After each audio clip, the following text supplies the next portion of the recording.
Assalamualaikum warahmatullahi wabarakatuh. Selamat pagi Pak. Mohon izin untuk memperkenalkan diri. Nama Taruna Lukman Arif Hidayah, Prodi Agribisnis Perikanan tingkat Madya. Akan mempresentasikan tugas dari studi kelayakan bisnis, yaitu usaha pemindahan ikan.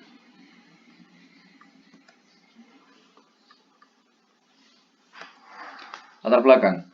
Pemindahan ikan merupakan salah satu dari industri pengolahan ikan tradisional di Indonesia yang potensial. Pemindahan ikan merupakan suatu teknik pengolahan dan pengawetan ikan yang cukup sederhana dan populer di Indonesia dan Asia Tenggara. Usaha pemindahan ikan mampu memutar dana hingga puluhan juta rupiah setiap harinya. Di balik potensi pemindahan tersebut, terdapat permasalahan dalam pengembangan usaha ini, yaitu peranan pemindahan masih dianggap kecil oleh sebagian besar ahli perikanan, dan juga keterbatasan ilmu pengetahuan mengenai sanitasi dan higienitasi, serta keterbatasan teknologi usaha pemindahan tersebut membuat pemindahan ikan belum mencapai produktivitas yang optimal untuk perkembangan dan turut berperan serta menyehatkan rakyat Indonesia melalui pengolahan pangan perikanan yang bersih dan baik. Oleh karena itu, penting untuk dikaji apakah usaha ini sangat layak untuk dijalankan.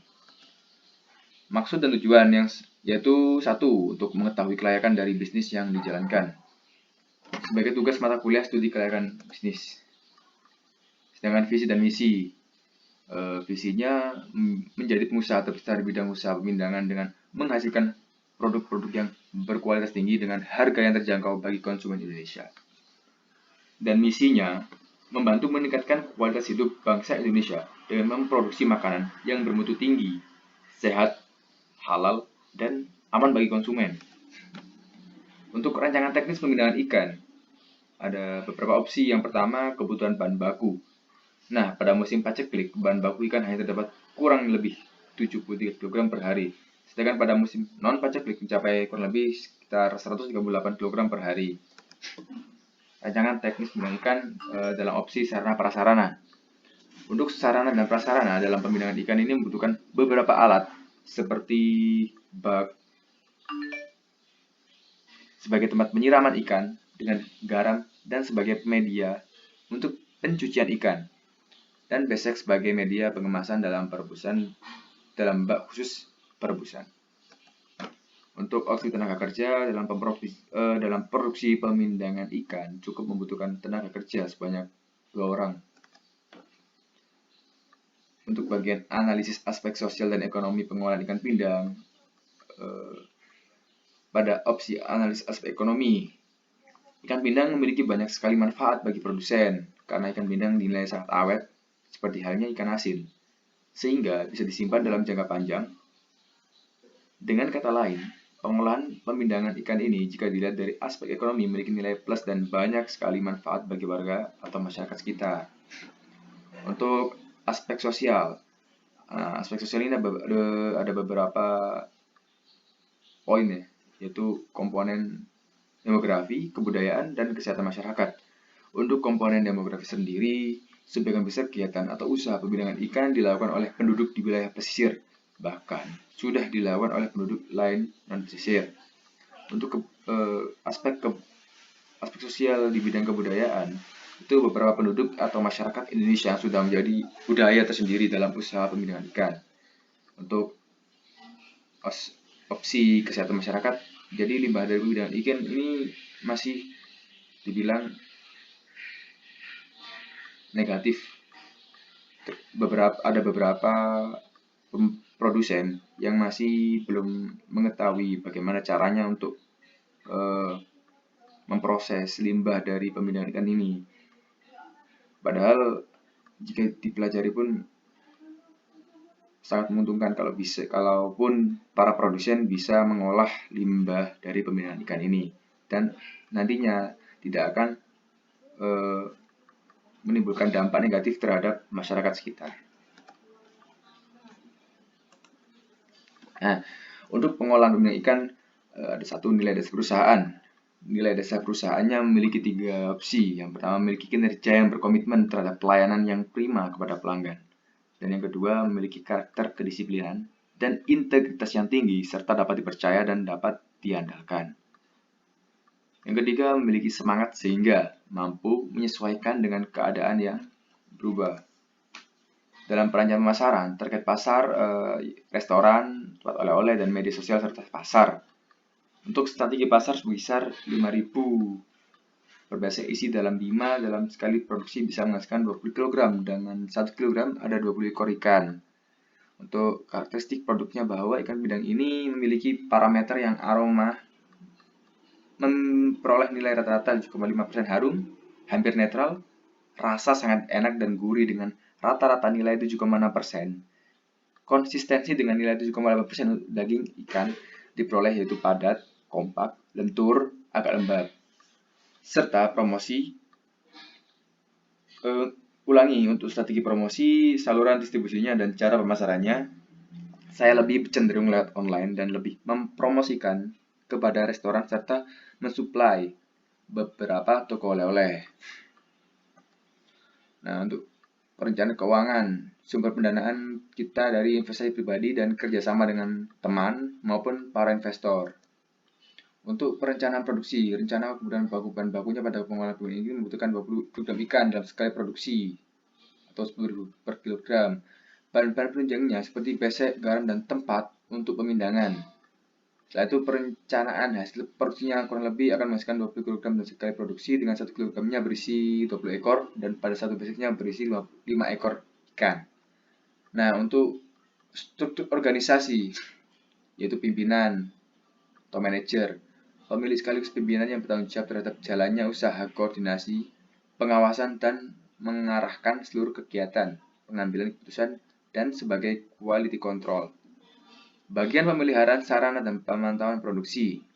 Setelah itu bertanggung jawab terhadap pemeliharaan sarana dan pemantauan produksi setiap kali melakukan produksi. Selanjutnya bagian keuangan dan pemasaran. Dan yang terakhir untuk bagian keuangan dan pemasaran, melaksanakan kegiatan keuangan dan administrasi, catat atau pembukuan keuangan perusahaan, mengadakan dana untuk perusahaan pembelian, untuk proses pembelian bahan dan proses pembuatan laporan keuangan harian, mingguan, bulanan, triwulan, tahunan, dan bertanggung jawab terhadap sistem keuangan, mempromosikan dan memasarkan produk. Berikut adalah penilaian aspek pasar. Untuk permintaan pasar, ikan pindang ini cukup banyak dilihat dari segi kandungan dan manfaat ikan pindang, sehingga diminati banyak orang, apalagi ikan pindang ini bisa awet atau tidak mudah busuk ya, dan pastinya gurih, sehingga tidak merugikan produsen atau konsumen untuk mengolahnya. Jadi ikan pindang ini tergolong ikan yang mudah diolah, kan di samping karena awet, ya pengolahnya tidak membutuhkan beberapa step-step yang membuat para konsumen itu merasa susah dalam pengolahannya. Selanjutnya untuk tingkah laku konsumen. Nah, dalam mengkonsumsi ikan pindang akan menimbulkan efek candu. Itu menurut saya seperti itu. Dan menurut beberapa komentar dari para pecinta ikan pindang juga seperti itu. Menimbulkan efek candu dikarenakan rasa yang sangat khas itu. Dan terbukti enak sehingga tak sedikit para konsumen untuk membeli banyak ikan pindang untuk diolah, bahkan untuk persediaan makanan. Selanjutnya yaitu kemampuan konsumen. Untuk kemampuan konsumen dalam pembelian ikan pindang ini beragam, baik dari kalangan atas, menengah, hingga bawah. Soalnya harganya pun juga terjangkau, jadi bisa untuk beberapa kalangan tidak menjadi masalah untuk pembelian produk ini. Untuk selanjutnya yaitu siapa yang menjadi konsumen. Nah, konsumen dari ikan pindang beragam, baik dari kalangan atas, menengah, hingga bawah. Sudah dijelaskan tadi, karena harganya juga ekonomis ya, sehingga ikan pindang memiliki banyak sekali peminat. Tidak dari harga dan rasanya itu juga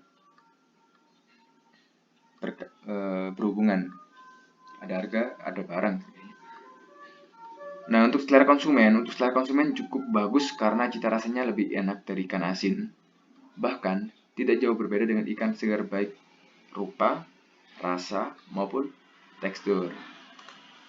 Untuk perhitungan biaya investasi pengolahan setahun. Untuk ini saya memakai laporan dalam jangka waktu 1 tahun. Untuk kompor, ini umur teknisnya itu 5 tahun, jumlahnya 4, biayanya 2 juta. Loyang 3 tahun, umur teknisnya jumlahnya 15 loyang dan biayanya 1.200.000. Untuk impact filter, ulangi impact fiber, umur teknisnya 5 tahun, jumlahnya 2 bak, biayanya 4 juta. Baskom, umur teknis 2 tahun, jumlah 5 baskom, biayanya juga 200.000. Untuk mobil, umur teknisnya 10 tahun, jumlahnya 1, biaya 48.600.000. Ini mobil ini gunanya untuk sarana transportasi atau juga distribusi terhadap produk dari produk terhadap konsumen nantinya. Jadi memiliki total biaya investasinya sekitar 56 juta.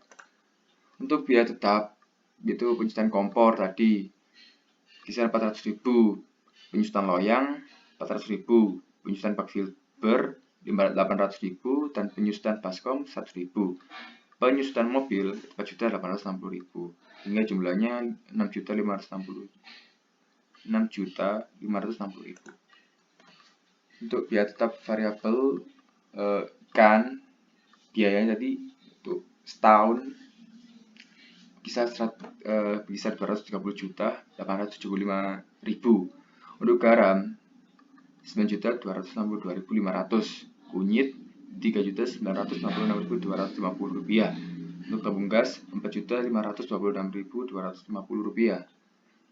Dan transportasi 9.250.000 rupiah.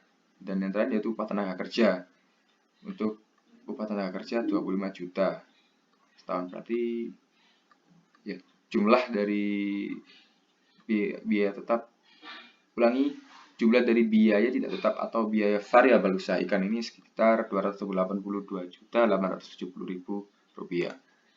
Untuk jumlah produksi, pengolahan ikan pindang menghasilkan produk sebanyak 18.000 kg dengan harga 22.000 sehingga menjadi 3.850.000 dengan total penerimaan senilai 396 juta. Jadi bisa dilihat dari tadi biaya variabel sama biaya ini, jadi biaya variabel sama biaya tetapnya kalau di jumlah masih di bawah dari pendapatan. Jadi bisa dinilai ini layak untuk dijalankan, soalnya ini sudah mendapat untung yang cukup besar menurut saya. Nah, sekian dari presentasi kali ini untuk studi kelayakan bisnis. Jika ada tutur kata yang kurang berkenan, saya Lukman Arif Hidayah